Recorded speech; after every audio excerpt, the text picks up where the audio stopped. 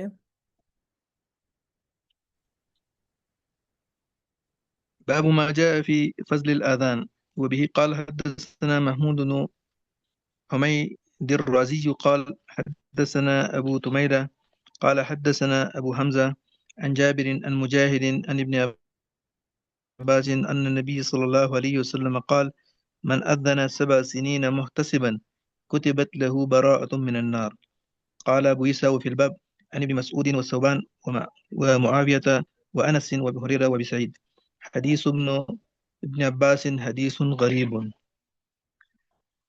وأبو ثميلة اسمه يحيى بن وازه، وأبو حمزة السكري اسمه محمد بن ميمون، وجابر بن يزيد الجعفي ضعفوه تركه يحيى بن سعيد وعبد الرحمن بن مهدي. قال أبو عيسى سمعت الجارود يقول سمعت وكيئا يقول لولا جابر الجعفي لكان أهل الكوفة بغير حديث، ولولا حماد لكان أهل الكوفة بغير فقه. شاباش ماشاء اللہ۔ تو یہ باب ہے، باب ما جاء فی فضل الاذان، اذان کی فضیلت کے بارے میں۔ تو حضرت ابن عباس فرماتے ہیں کہ نبی علیہ السلام نے فرمایا من اذن، جس نے اذان دی 7 سنین 7 سال تک، محتسباً ثواب کی امید رکھتے ہوئے، کتبت لہو براءۃ من النار، تو اس کے لیے دوزخ سے براءت اور نجات لکھ دیا جاتا ہے۔ تو امام ترمذی کہتے ہیں وہ فی الباب عن ابن مسعود و ثوبان و معاویہ و انس و ابی ہریرہ و ابی سعید رضی اللہ عنہم۔ تو ابن عباس کی والی حدیث حدیث غریب ہے۔ وہ ابو تومیلہ ان کا نام یحییٰ بن واضح ہے، اور ابو حمزہ السکری ان کا نام ہے محمد بن میمون۔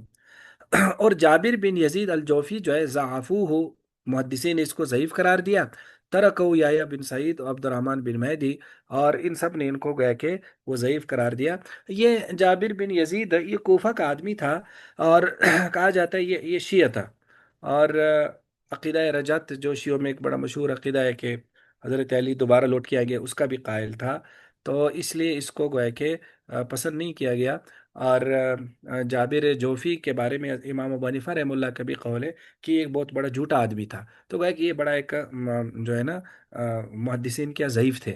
تو امام ترمذی کہتے ہیں کہ میں نے جارود سے سنا، وہ کہتے ہیں میں نے وکی سے سنا کہ اگر جابر جوفی نہ ہوتے تو آل کوفہ بغیر حدیث کے ہوتے، اور اگر حماد نہ ہوتے تو آل کوفہ بغیر فقہ کے ہوتے۔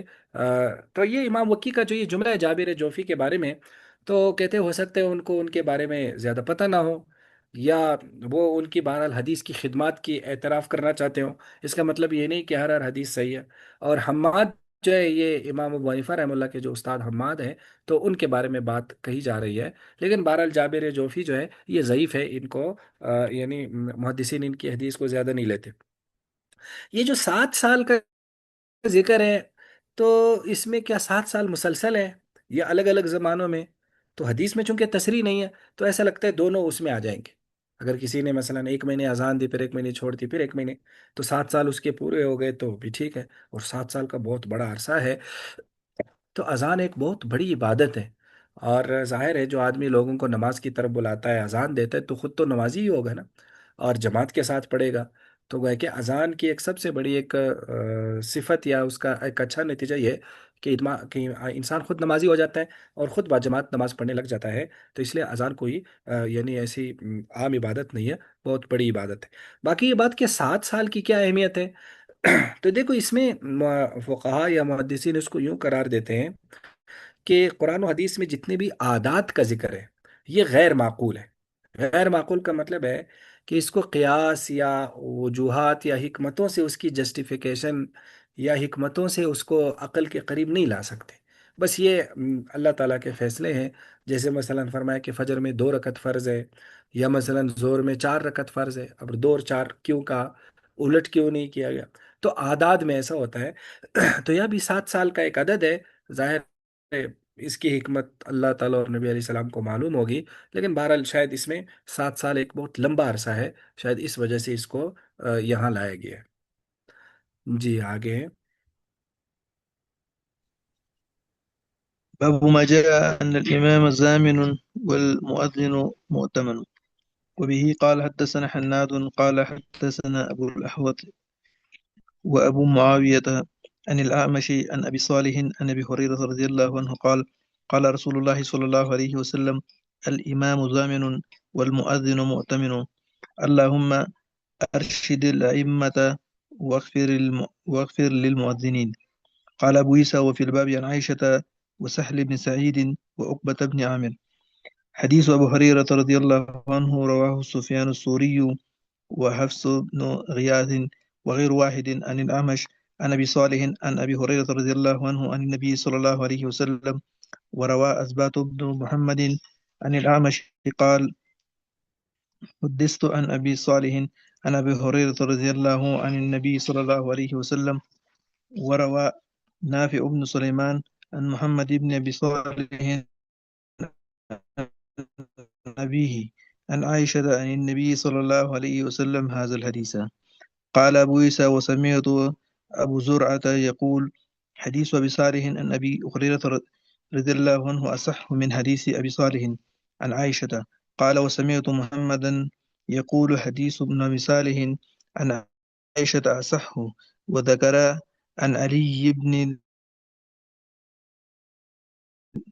المدني أنه لم يثبت حديث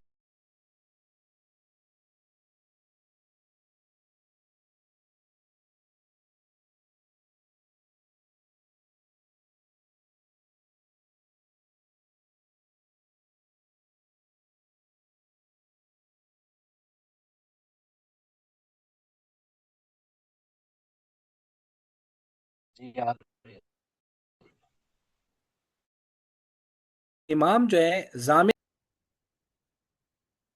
جی شابش، یہ باب ہے اس بارے میں ان الامام ضامن، کہ امام ذمہ دار ہے، والمؤذن مؤتمن، اور مؤذن جو ہے وہ امانت دار ہے۔ تو حضرت ابو ہریرہ نبی علیہ السلام سے فرمایا امام ضامن ہے، ذمہ دار ہے، اور مؤذن جو ہے وہ امانت دار ہے۔ اللہم ارشد الائمہ، اے اللہ ائمہ کو کی ہدایت دے، انہیں سیدھا راستہ دکھا دے، یعنی ان کی رہنمائی کیجیے۔ واغفر للمؤذنین، اور مؤذنین کی مغفرت کیجیے۔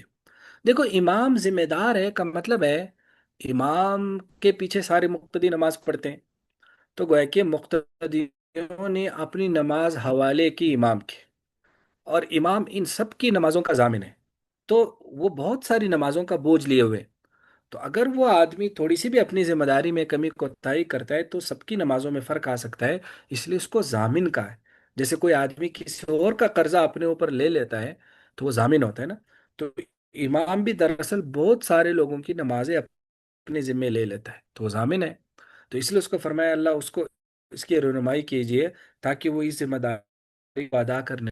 اور جو مؤذن ہے یہ امن ہے، امانت دار ہے. دیکھو مؤذن کیا کرتا ہے، وہ ہمیں نماز کا ٹائم بتاتا ہے کہ نماز کا ٹائم آ گیا. تو پھر ہم الگ گھڑی نہیں دیکھتے، الگ کر نقشہ نہیں دیکھتے. ہم کہتے بس وہ مؤذن نے اذان دی تو نماز کا ٹائم شروع ہو گیا. اذان نہیں دے گا یعنی وہ وقت کا لحاظ نہیں پہلے دے گا وقت کے بعد دے گا، تو ظاہر ہے وہ امانت میں خیانت کر رہا ہے، اور وہ جو ہے نا یعنی ایک قسم کی غلط بیانی کر رہا ہے. تو اس لیے اس کو کہا کہ یہ امانت دار ہے، اس کو اس امانت داری کا، دیانت کا لحاظ رکھنا چاہیے. ہاں ساتھ فرمایا مؤذنین کی اللہ مغفرت کر دے کہ انسان ہے، کبھی وقت سے چوک ہو جاتی ہے، کبھی ایک دو منٹ آگے پیچھے ہو جاتا ہے، تو اس لیے فرمائے اللہ ان کی اس کوتاہی کو قبول فرمائے.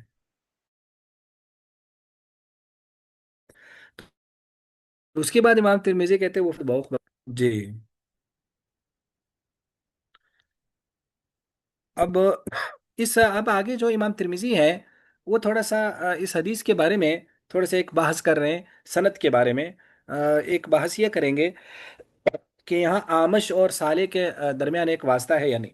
تو حدیث ابی ہریرہ فرمائی یہ سفیان ثوری، حفص بن غیاث اور بہت ساروں نے آمش، انہوں نے ان ابی صالح، انہوں نے ان ابی ہریرہ ان نبی صلی اللہ علیہ وسلم. ایک تو اس کی سند ہے. دوسرا اسبات بن محمد اس کو آمش سے، لیکن وہ یوں کہتے ہیں حدیث تو نبی صالح، یعنی آمش کہتے ہیں مجھے ابو صالح سے یہ حدیث سنائی گئی ہے. اسبات بن محمد کہتے ہیں کہ میرے استاد آمش نے یوں کہا ہے کہ حدیث تو نبی صالح. وہ ہے کہ وہ ابو صالح سے براہ راست روایت نہیں کرتے. ابو صالح اور آمش کے درمیان ایک رجل کا واسطہ ہے، لیکن وہ مجہول ہے، پتہ نہیں کون آدمی ہے. وہ کہتے ہیں بس مجھے ان سے حدیث روایت کی گئی اور انہوں نے نبی علیہ السلام سے. اور اب ایک تو اس میں یہ مسئلہ ہے کہ صالح اور ابو آمش کے درمیان واسطہ ہے یا نہیں. دوسرا نافع بن سلیمان اس کو یوں روایت کرتے ہیں ان محمد بن ابی صالح ان ابی ان عائشہ ان نبی صلی اللہ علیہ وسلم حدیث. وہ اس کو ابو صالح حضرت عائشہ کی حدیث بناتے ہیں، یعنی نافع اس کو بالکل حضرت ابو ہریرہ کی حدیث سے نہیں بناتے، اس کو حضرت عائشہ کی حدیث بناتے ہیں. اب امام ترمذی نے آگے اس میں محاکمہ کیا ہے کہ یہ حدیث حضرت ابو ہریرہ کی ہے، یہ حضرت عائشہ کی ہے. تو فرماتے ہیں امام ترمذی کہتے ہیں وسمعت ابا زرع، کہتے ہیں میں نے ابا زرع سے سنا، وہ فرما رہے تھے کہ حدیث ابی صالح عن ابی ہریرہ اصح من حدیث ابی صالح عن عائشہ، کہ حضرت ابو ہریرہ والی حدیث زیادہ صحیح ہے، حضرت عائشہ سے جو لوگ روایت کرتے ہیں وہ غلطی کر رہے ہیں. اب امام ترمذی کہتے ہیں وسمعت محمدن، میں نے امام بخاری رحمہ اللہ سے سنا، وہ فرماتے تھے حدیث و ابی صالح عن عائشہ آسا، انہوں نے پھر عن عائشہ والی حدیث کو صحیح قرار دیا. اور علی بن مدینی سے یہ روایت ہے کہ وہ کہتے ہیں نہ تو ابی سے ابی صالح نہ ابی ہریرہ ثابت ہے، نہ حدیث ابی صالح عن عائشہ ثابت ہے. یعنی وہ کہتے ہیں دونوں میں ثابت نہ ہونے کا یہ مطلب نہیں کہ یہ جھوٹی ہے، مطلب ہے دونوں کی سندوں میں مسئلہ ہے، دونوں کی سندوں میں انقطاع یا اس طرح کے ضعیف راوی موجود ہے. جی آگے. باب ما يقول إذا أذن المؤذن. وبه قال حدثنا إسحاق بن موسى الأنصاري قال حدثنا معن قال حدثنا مالك وقال حدثنا قتيبة عن مالك عن الزهري عن عطاء بن يزيد الليثي عن أبي سعيد قال قال رسول الله قال نداء فقولوا مثل ما يقول المؤذن. وفي الباب عن أبي رافع وأبي هريرة وأم حبيبة وعبد الله بن عمرو وعبد الله بن ربية وعائشة ومعاذ بن أنس ومعاوية. قال أبو عيسى حديث أبي سعيد حديث حسن صحيح. وهكذا روى مأمر وغير واحد عن الزهري مثل حديث مالك. وروى عبد الرحمن عن ابن إسحاق عن الزهري هذا الحديث عن سعيد مسيب عن أبي هريرة رضي الله عنه عن النبي صلى الله عليه وسلم. ورواية مالك أصح. شابش ماشاء اللہ. تو یہ باب اس بارے میں ہے کہ باب ما یقول، کہ آدمی کیا کہے گا اذا اذن المؤذن، جب مؤذن اذان دے. تو ابو سعید خدری فرماتے ہیں کہ نبی علیہ السلام اذا سمعتم النداء، جب تم اذان سنو فقولوا مثل ما یقول المؤذن، تو وہی کلمات کہو جو مؤذن کہتا ہے. کی اجمالی حدیث کہ جس میں یہ آیا کہ جو بات کہتا ہے تم وہی کہو. لیکن بعض تفصیلی احادیث میں یہ آ رہا ہے کہ جو حی علتین ہے، حی علی الصلاح اور حی علی الفلاح میں وہی نہیں کہیں گے، بلکہ اس میں لا حول ولا قوت الا باللہ العلی العظیم کہیں گے. کیوں؟ اس لیے کہ تو اگر ہم بھی اسے کہیں نماز کی طرف آ جاؤ تو یہ تو جواب نہ ہوا. تو باقی تو جب وہ کہتے ہیں نا اللہ اکبر، تو ہم بھی کہتے ہیں اللہ اکبر، ہم اس کے ساتھ موافقت کرتے ہیں کہ ہاں آپ کہہ رہے ہیں اللہ سب سے بڑا ہے، میں بھی کہہ رہا ہوں اللہ سب سے بڑا ہے.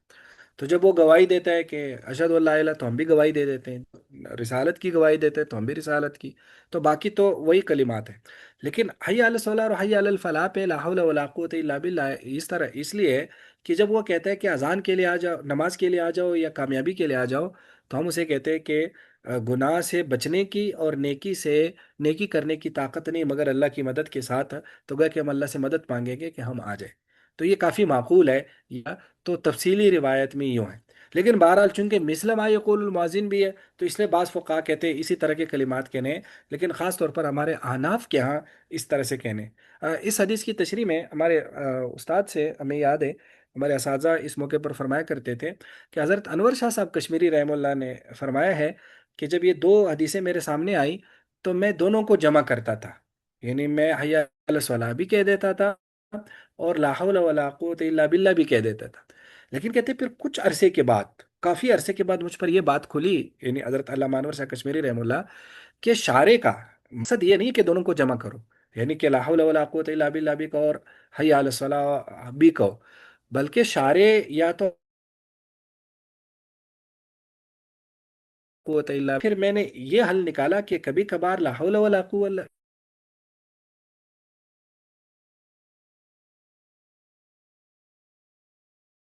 تو کہتے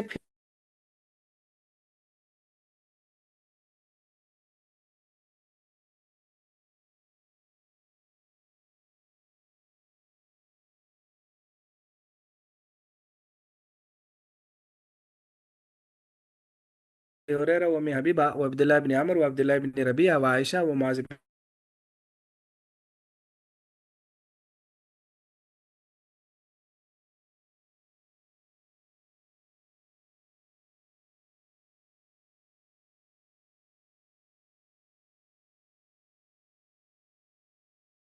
صحیح ہے. اور ایسی مقصد اس کو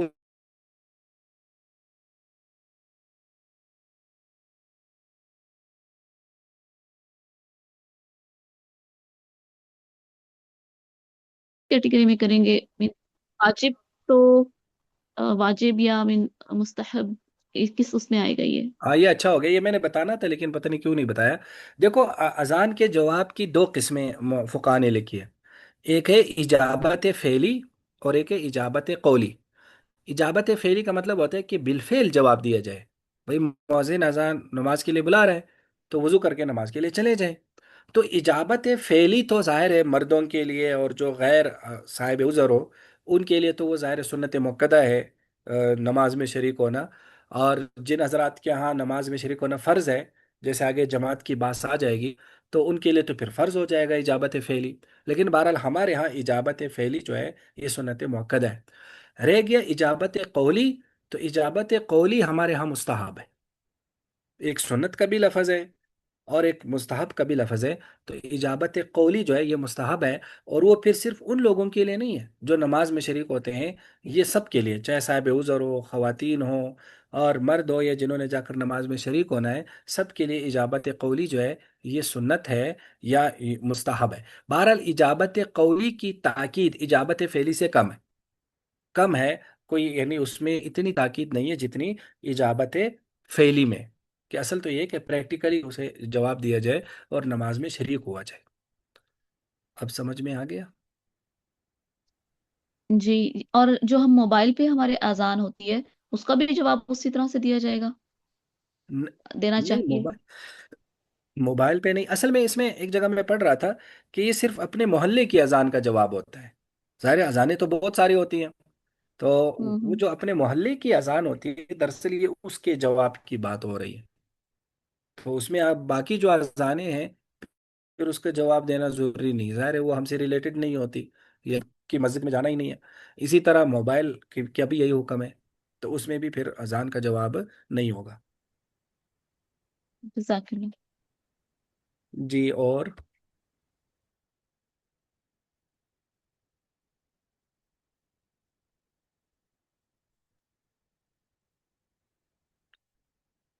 ہے کوئی سوال؟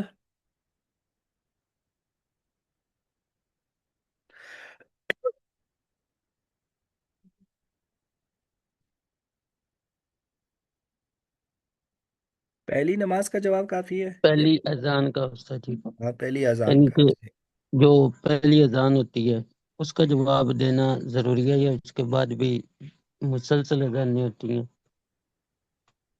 یہی ہے نا کہ جس محلے کی، اپنے محلے کا اس میں اس سے ریلیٹڈ ہے نا، پہلی کا بھی ٹھیک ہے، لیکن میرے خیال میں پہلی کے بجائے جس جس مسجد کی اذان یا جس مسجد کا جو مقتدی ہے اسی کی اذان کا جواب۔ جی، اب اصل بات استاد جی پھر یہ ہم کہہ سکتے ہیں کہ جس مسجد میں بندہ نماز پڑھنے کے لیے جاتا ہے اس مسجد کی اذان کا جواب دینا ضروری ہے۔ اب کیونکہ ایک محلے میں ایک کونے پہ بھی مسجد ہوتی ہے، دوسرے کونے پہ بھی ہوتی ہے، دائیں بائیں مسجدیں ہی ہوتی ہیں۔ جی بالکل۔ اب میرے دیکھا جائے تو میرے نزدیک تو تقریباً یہی صورتحال بنتی ہے، ماشاء اللہ۔ یعنی کہ دور سے جو دور والی ہیں ان کی زیادہ اذان جو آواز آتی ہے، قریب والوں کی کم آتی ہے۔ بالکل، بس بات دیکھو اس میں ششارے، ظاہر اتنی تفصیلات احادیث میں نہیں آئی ہے نا، تو فقہا پھر اپنے اعتبار سے اس میں تفصیلات طے کر لیتے ہیں۔ بس اصل یعنی اجابت کا اصل مقصد یہی ہوتا ہے کہ جب انسان کوئی کلمات زبان سے کہتا ہے تو دراصل اس میں عمل کی ترغیب بھی ہو جاتی ہے نا۔ تو اصل میں اذان کے جواب دینے میں جو اصل ایک پیغام ہے وہ یہی ہے کہ بھائی وہ تمہیں کچھ کہہ رہا ہے اور تم اس کو جواب دے دو، اور جواب دینے کا مطلب یہ ہے کہ تم اس کے پیغام کو سمجھو، یعنی ہر انسان کو یہ کہا جا رہا ہے اور اس کے پاس جاؤ اور جا کر نماز پڑھو۔ تو لہٰذا اصل اس میں حکمت یہ ہے۔ تو اذانیں تو ہوتی رہتی ہے، تو اس لیے اگر ایک آدمی کسی مسجد میں جاتا ہے تو بس اس کا وہ حکمت جو ہے نا، یہ اصل جو اس کا مقصد ہے وہ پورا ہو گیا۔ ظاہر اذانیں تو اتنی سارے ہوتی ہیں شہر میں، خاص طور پر محلوں میں، جس طرح آپ کہہ رہے ہیں ہمارے یہاں اتنی قریب قریب مسجدیں ہیں، تو آپ کس کس کا جواب دیں گے نا، تو سارا وقت تو جواب میں گزر جائے گا۔ اہل تشیع کا اب ان کی تو مسجد میں جانا نہیں ہے تو پھر کیسے جواب دیا جائے؟ آپ اہل تشیع کی مسجد میں جاتے ہیں، ظاہر ہے ان کی مسجد میں تو نہیں جاتے نا۔ اجابت قولی کس طرح ہو گئی؟ اجابت فعلی تو نہیں ہوگی۔ تو اجابت قولی بھی تو اسی مسجد کی ہوتی ہے اللہ کے بندے جس میں جانا ہوتا ہے۔ ظاہر ہے اہل تشیع نے اب اذان میں کچھ چیزیں ایڈ کی ہے نا، تو وہ تو اذان کا حصہ ہے ہی نہیں، تو اس کو اس کا جواب کیوں دے نا؟ یعنی اگر کوئی آدمی اذان کے ساتھ، ہماری اذان میں بھی کوئی آدمی اپنی طرف سے کلمات ایڈ کرے تو اس کا تو جواب نہیں ہے نا، جواب تو اذان کا ہے نا۔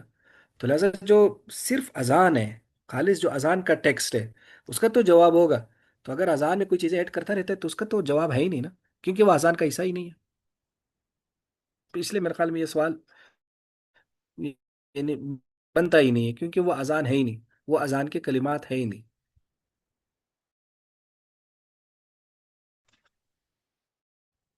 اب جیسے مثلا ہمارے بریلوی بھائیوں نے کچھ ایڈ کیا ہے، الصلاۃ والسلام علیک یا رسول اللہ، وہ پڑھ،